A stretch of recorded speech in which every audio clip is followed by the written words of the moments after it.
Some men are born heroes. They can look fear in the face and wonder what it is. Others are not born that way, but they end their life as heroes. Thomas Cranmer was such a man.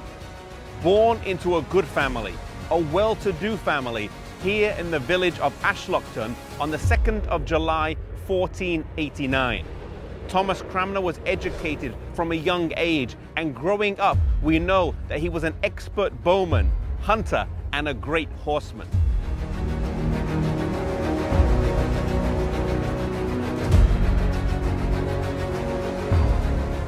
He enrolled at Cambridge University at the age of 14 and earned his BA in 1511. He was then elected a fellow here at Jesus College and earned his Doctor of Divinity in 1523. He lost his fellowship a year later when he got married, but a year after that, when his wife and child died, he regained his fellowship.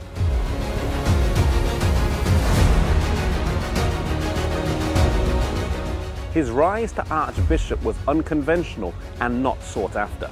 The issue of the day was King Henry VIII's desire to divorce his first wife, Catherine of Aragon, and Cranmer commented to some friends at a lunch that he thought the king should obtain a consensus of opinion from the leading universities around Europe regarding whether this was permissible. Word of these comments reached the king, who liked them and thought highly of Cranmer.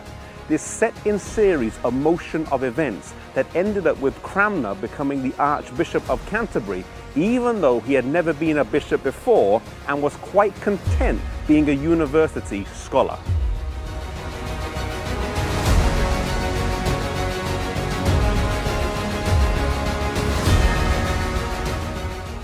Henry subsequently divorced Catherine and married Anne Boleyn, whose daughter, Elizabeth, later Queen of England, was goddaughter to Cranmer.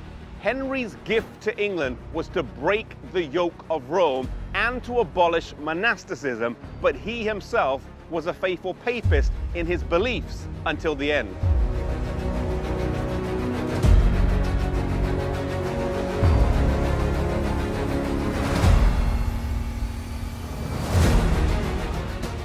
At the coronation of Edward VI, Cranmer preached a sermon likening him to the biblical boy king Josiah. Cranmer also was instrumental in translating the Book of Common Prayer into English for the first time, rather than using the traditional Latin. In 1553, following Edward's death, Mary Tudor ascended to the throne despite an attempt by Lady Jane Grey to hold the throne, which lasted only 9 days. Mary then took Stephen Gardiner from the Tower of London and made him Lord Chancellor. She then threw Thomas Cranmer in prison for his role in Henry's divorce from her mother and for his Protestant beliefs. Cranmer spent 2.5 years in prison, during which time he was brought to the roof of the prison to watch the martyrdom of Ridley and Latimer in an attempt to make him recant, which he eventually did, pledging his allegiance to Catholicism, but this did not secure his freedom. He was finally brought to trial here at St. Mary's Church, where he was forced to listen to a 2-hour sermon denouncing himself. When he was brought to make a public recantation, he stood on a wooden platform which rested against a pillar where a wedge was cut, which can still be seen today. He stood up, denounced the Pope as Antichrist, withdrew his former recantation, and stood by his previous teachings.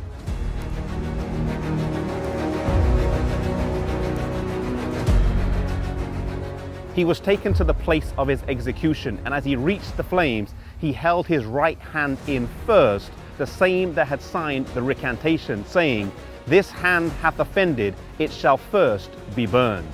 He held it there for a while before collapsing into the flames.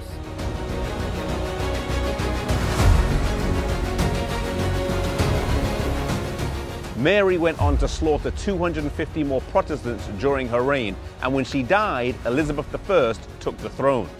One of her first acts as regent was to revive the Book of Prayer, written by Cranmer, which was a fitting tribute to the man who was her godfather.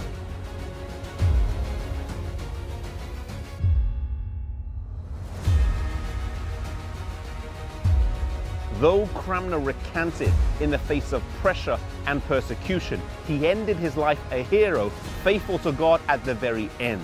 Proverbs 24 verse 16 says that a just man falls 7 times but rises again. It's not how often you fall that matters, but that you rise at the end.